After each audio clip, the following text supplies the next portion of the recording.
This is now day 2 of -3. And look, we got ice. So after having rain, look, ice. Still ice. So any water that are pooling gets frozen.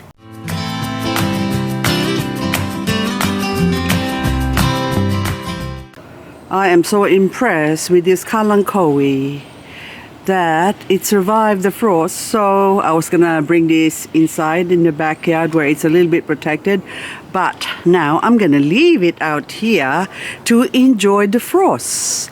But over on this side now, okay, I'm just checking or looking as I go along here. Check this out. Yes, my aloes are still alive, no sign of frost. So these are 2 different types of aloe, and that one is, I think, aloe vera. Yes, that says aloe vera. And that one is chinensis or something like that. And the Aeoniums are fine at -4 over here, so they're all good, and they're still like sort of half awake or slowly waking up to their slumber. Now this one is, I think, I don't know what your Vela, and this one is Hardiness. But anywho, this one here is Echeveria Lady Grey.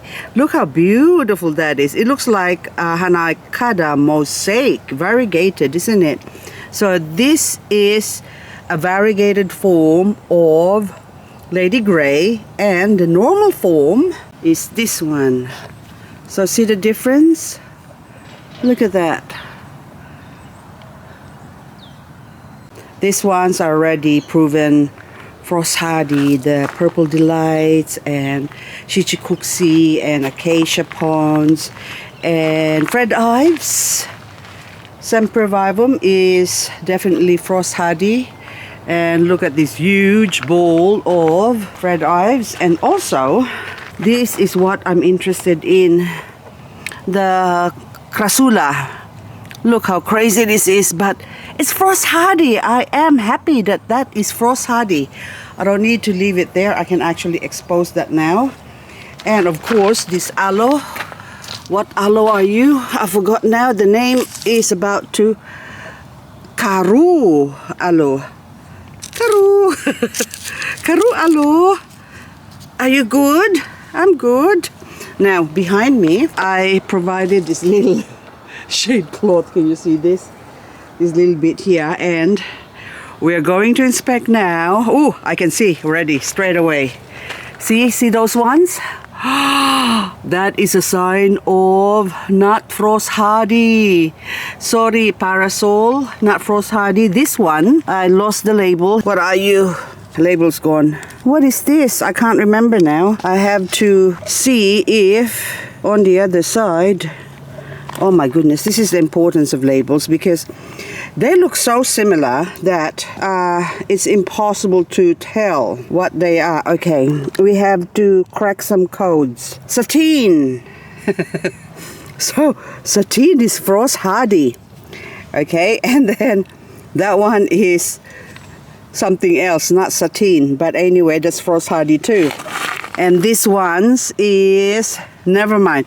But the ones that are not frost hardy, showing signs of, look at this one. So of course that one, so those pock marks, that means that it doesn't like the cold. So as this one's here, this one is, so all of this, anything that's sort of green like that, fasciculata, those type of Harry Butterfield.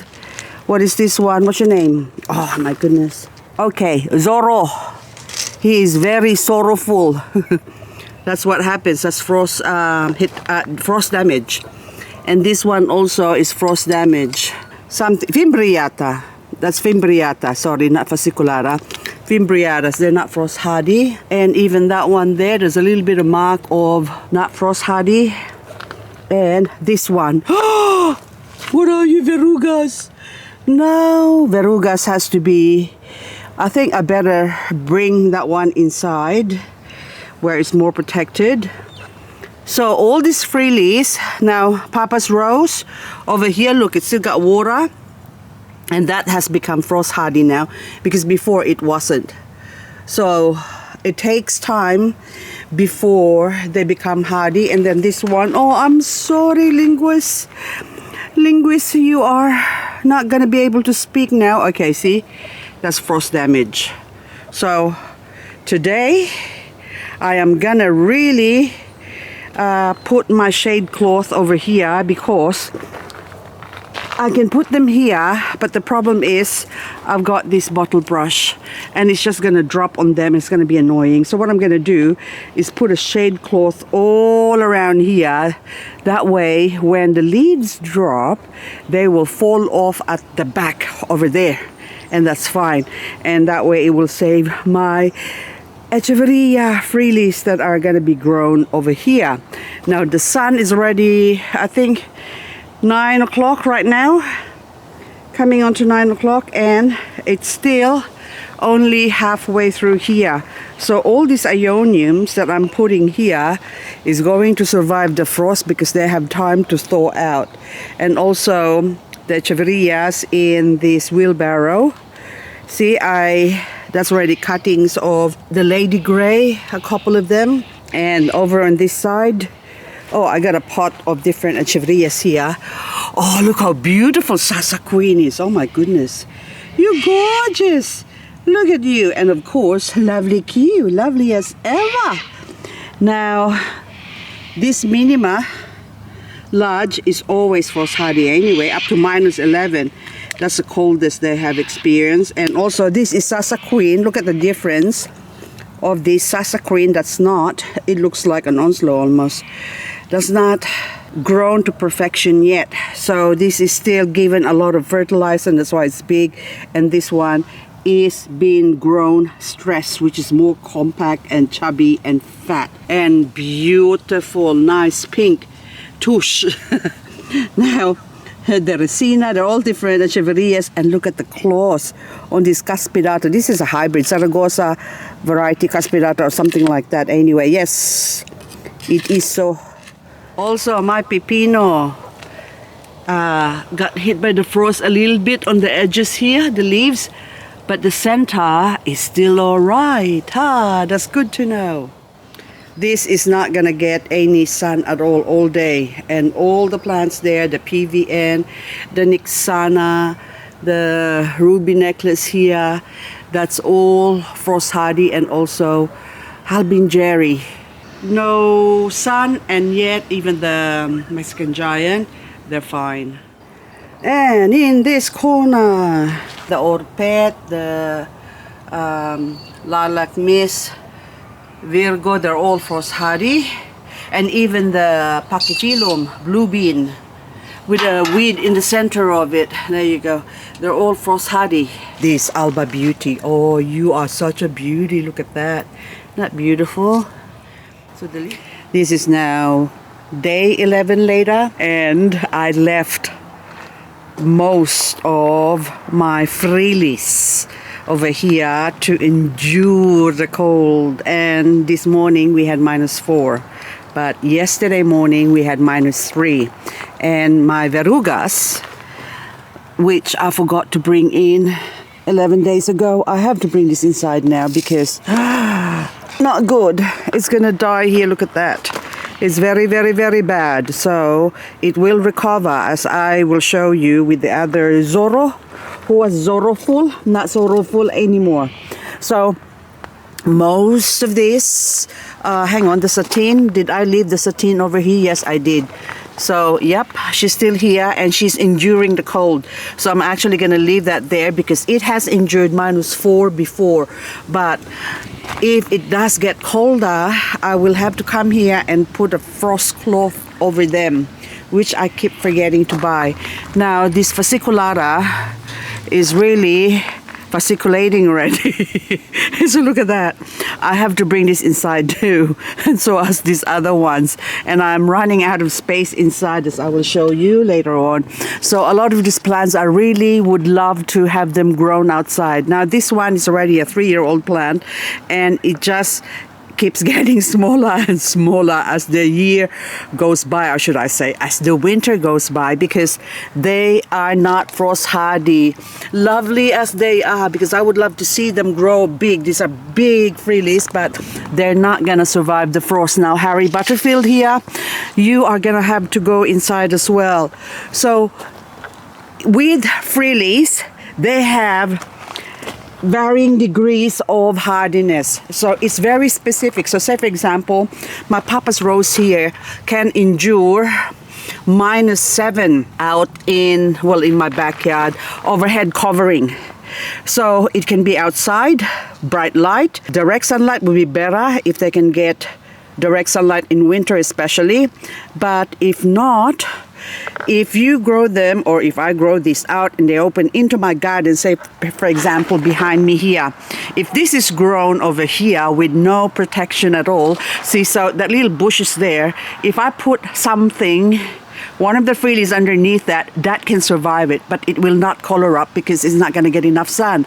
My war dancer over here, show you this one, this has been really frost hardy now, but it used to be huge before. It almost goes to about 350 millimeter big, or 35 centimeters, the biggest one of them. And I got 1, 2, 3, 4, 5, 6, 7 heads, and that one is just getting smaller each winter. They will grow big and then they come down again. So it's very, very specific as to the location. So this one is actually grown, being protected by this bush over here. Now over there, I've got sort of an open area. Hang on, I'll go there. A lot of these are Goldilocks. 1, 2, 3, 4. Okay, so I've got 4 frillies. Neon Breaker up the top, by the way, died already. So it endured about 3 winters, or 2 winters, and 3 summers, autumns, basically when it is winter. But anyway, so Neon Breaker is not frost hardy. If you leave it too long out in the open, eventually it will die. But because this is planted, in saying that, actually I have a Neon Breaker that I put in the back. Let's just go back. I'll come back to this. I'll go back to where the Neon Breaker is first. So this Neon Breaker here is not very big. It's only small. And this is, I don't know which is the mother plant now, but it's only one before. And this has endured 1 winter. This is the 2nd winter that it's planted in the ground. So it seems that they can survive better if they're in the ground, if you don't get a lot of rain. If you do get a lot of rain, they will die. So say for example this one, Graptosedum Victor Cane, this is a much hardier plant, just like the Echeveria Lady Grey that I've shown you earlier. So these plants are actually able to endure the frost much better than the frillies. The frillies got a big surface area wherein water is in the leaves, and well, they hold a lot of water, a lot of moisture that can freeze up.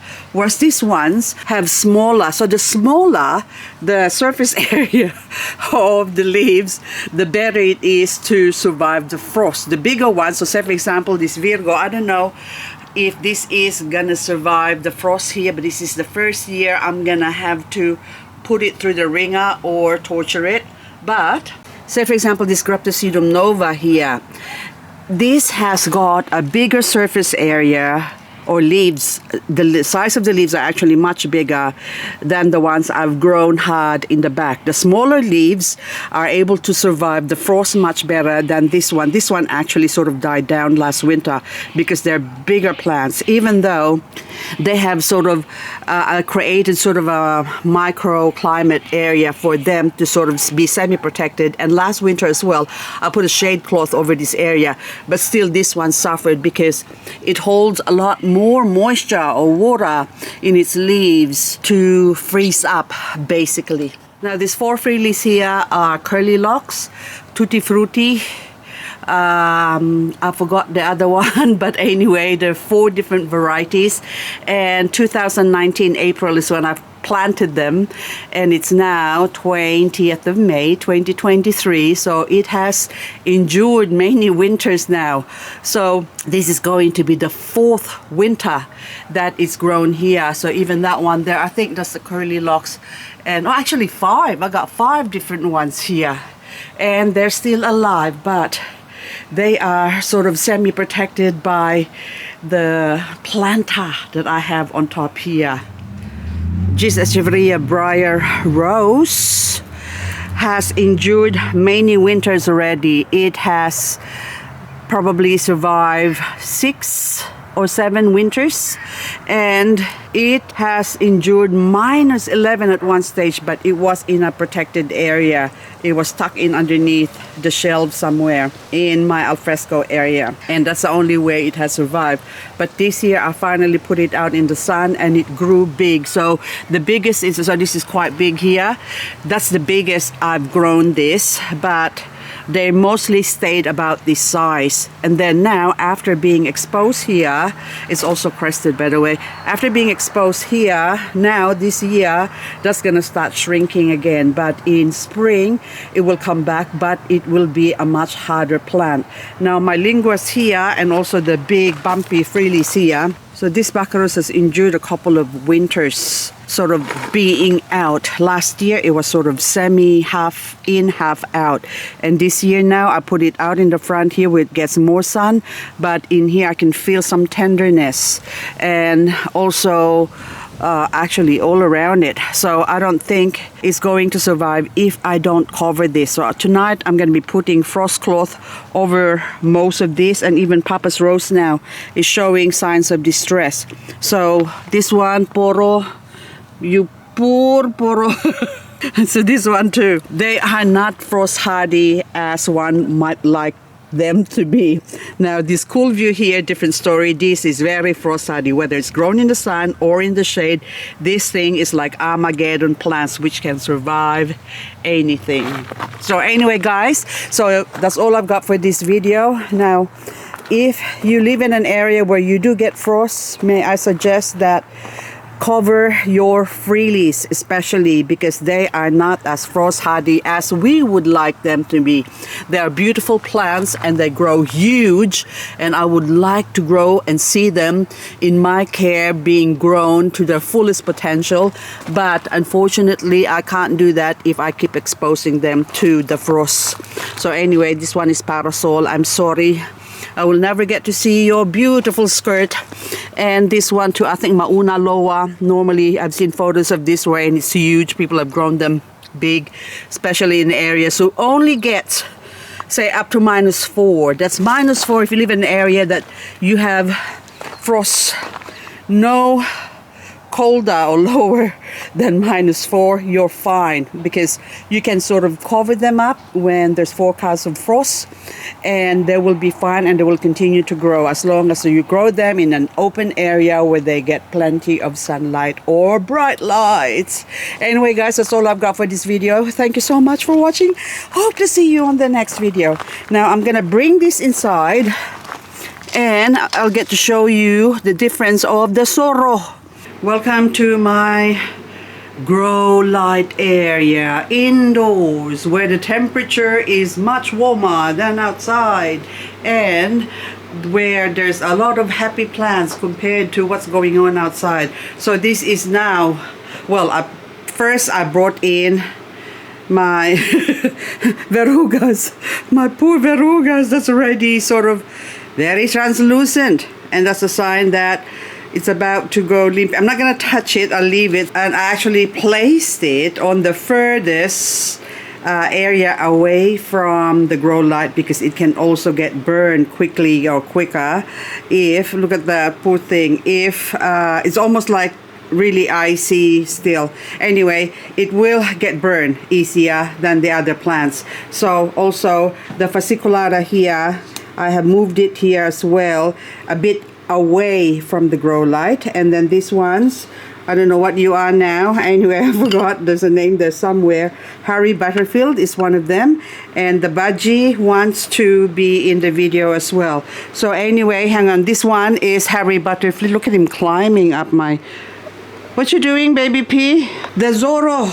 It has been growing in here, and also my pagoda. I brought them in again. He goes down and then he goes up again, baby P. Come here. You want to say hello? Say hello. Look, look, baby P. Plants. plants. Also these ones, they are not gonna survive the Calicia rosato, pink lady. They're not gonna survive the frost. But anyway, that's all I've got for this video, guys. This was supposed to be an add-on. I was just gonna show you the Zorro, who is not sorrowful anymore. It's nice and happy. So that's it from me to you. Have a lovely, lovely warm day if you're in Australia, and if you're somewhere else in the world where it's nice and warm, please think of me. Freezing, especially my plants, freezing in the cold here in Canberra, Australia. Thank you so much for watching, guys. Hope to see you on the next video. How about we do propagation video next? Look at you.